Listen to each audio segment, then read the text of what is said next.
Hoy buceamos en las profundidades del río Paraná para conocer cuál es el trabajo que llevan adelante los científicos del Acuario de Rosario. Una de las líneas de investigación tiene que ver con catalogar las especies de cada uno de los peces. Bienvenidos a Todo es Ciencia.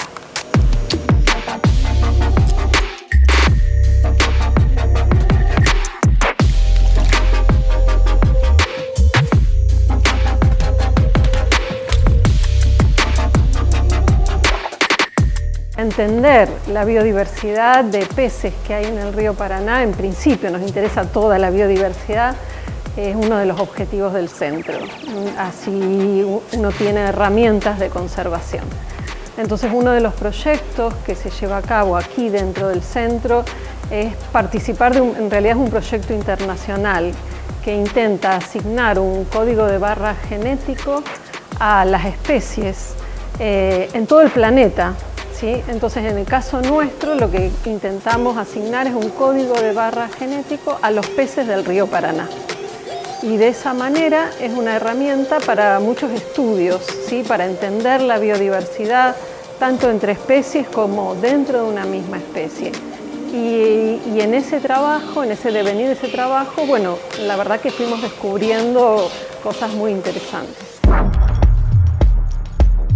Río de agua dulce, caudaloso y extenso, el Paraná constituye un importante reservorio de especies. Desde los laboratorios del acuario se fusiona la investigación científica y el desarrollo de tecnologías con los conocimientos de quienes habitan las riberas del río y han elegido a la pesca artesanal como medio de vida. Estos trabajadores saben encontrar los sitios donde se albergan las diferentes especies. Este vínculo es un ida y vuelta que combina la ciencia con la experiencia y la cotidianidad de convivir en el río Paraná. Entre las especies más reconocidas dentro del río existen el dorado, surubí, armado, patí, boga, pacú, tarucha, entre tantas otras.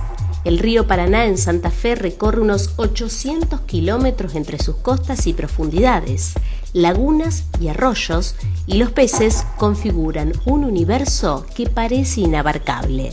De todos modos, el trabajo científico es el encargado de develar parte de los misterios que posee la biodiversidad del río Paraná.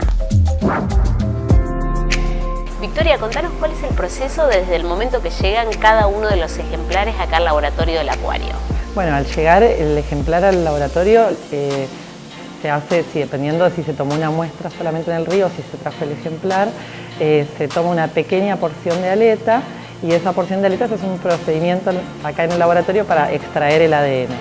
Una vez que tenemos una muestra de ADN de los peces, se hace una reacción acá en esta cabina, se prepara la reacción que permite identificar una pequeña secuencia del ADN que es la que nos permite comparar entre los distintos peces y ver diferencias entre ellos para decir de qué especie es cada uno.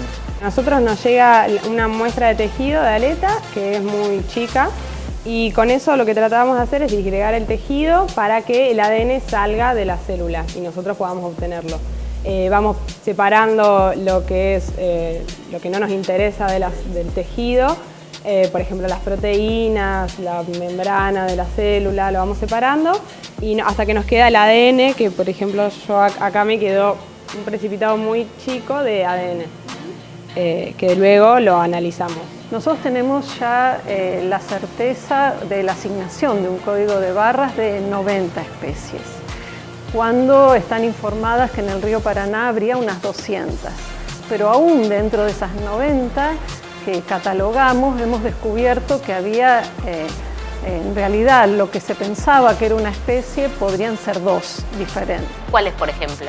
Y por ejemplo, las Opleas malabaricus, ¿sí? Que es las tarariras, ¿sí? Más conocidas como tarariras.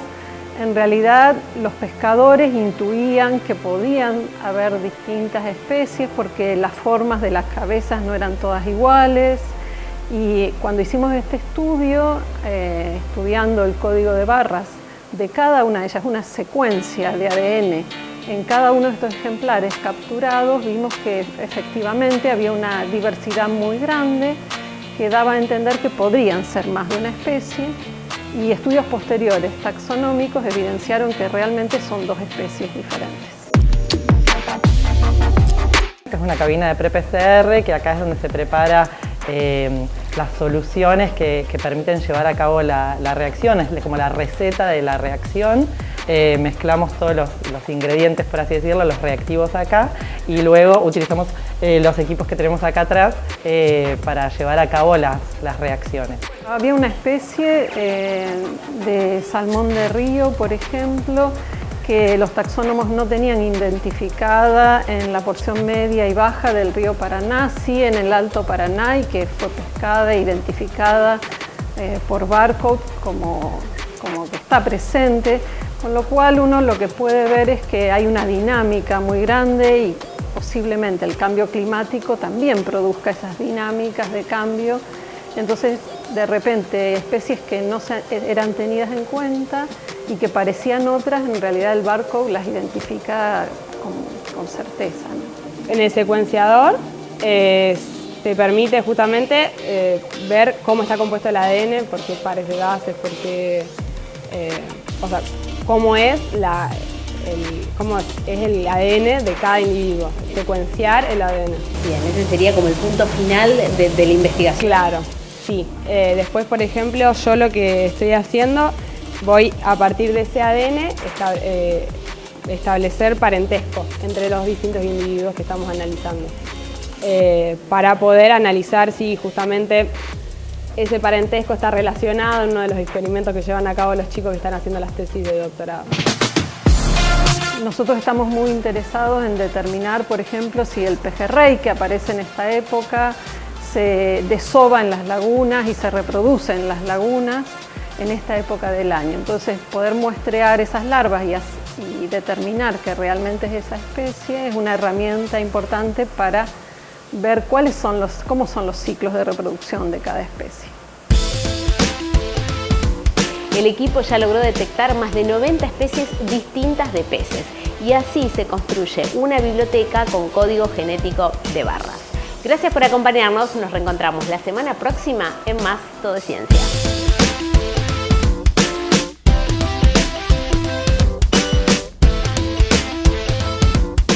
Consejo Municipal de Rosario, siempre cerca de la gente.